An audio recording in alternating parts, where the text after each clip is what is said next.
দেখুন, এই যে পৃথিবীতে নামিয়ে দেয়া, এরপর আল্লাহর পক্ষ থেকে ঐশী গ্রন্থগুলো পাঠানো, নবী রসুল পাঠানো, আলেম ওলামা পাঠানো, আপনাকে হায়াত দেয়া, আপনাকে রিজিক দেয়া, এই শ্বাস নেয়ার ক্ষমতা দেয়া, আপনাকে জ্ঞান বুদ্ধি দেয়া, বিবেক দেয়া। এই যে একটু আগে তেলাওয়াত করলো শুরুর আগে নবী মুসা আলাইহিস সালামের ঘটনা।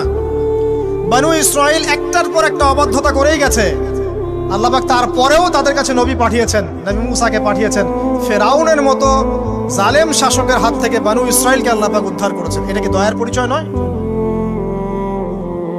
নবী মুসা আলাইহিস সালাম গাছের নিচে বসে আছেন, খাবার নাই, বাসস্থান নাই, কিচ্ছু নাই, বরং তার গায়ে একটা অপবাদ দেওয়া হয়েছে যে তিনি নাকি একজন মানুষকে খুন করেছেন।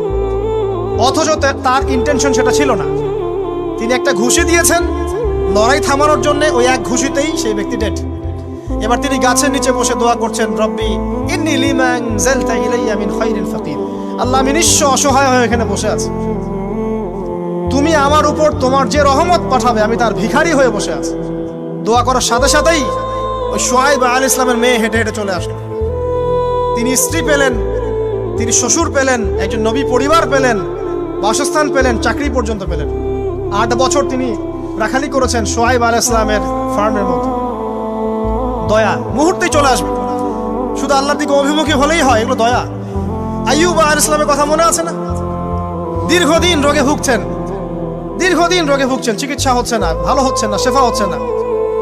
এখানে যারা আধ্যাত্মিকত্ব নিয়ে পড়াশোনা করেন, লেখালেখি করেন, তারা বলেছেন তাদের কিছু কিতাবের মধ্যে, রোগটা যখন এমন একটা পর্যায়ে চলে আসলো যে তিনি জিহ্বাটা নড়াতে পারছেন না, কারণ তিনি আল্লাহ পাকের জিকির করতে প্রচন্ড ভালোবাসতেন। এক পর্যায়ে রোগটা এমন একটা জায়গায় চলে আসলো যে জিহ্বাটা তিনি নড়াতে কষ্ট হচ্ছে। তখন গিয়ে তিনি বলছেন, রব্বি আন্নী মাসসানি আদ-দুররু ওয়া আনতা আরহামুর রাহিমিন। হে আল্লাহ, আমাকে কষ্ট স্পর্শ করেছে, আর তুমি তো ক্ষমাকারী এবং রহমকারীদের মধ্যে সর্বশ্রেষ্ঠ রহমকারী। আমি জিকির করতে পর্যন্ত পারছি না, আল্লাহ আমার রোগটা শেফা দিয়ে দাও।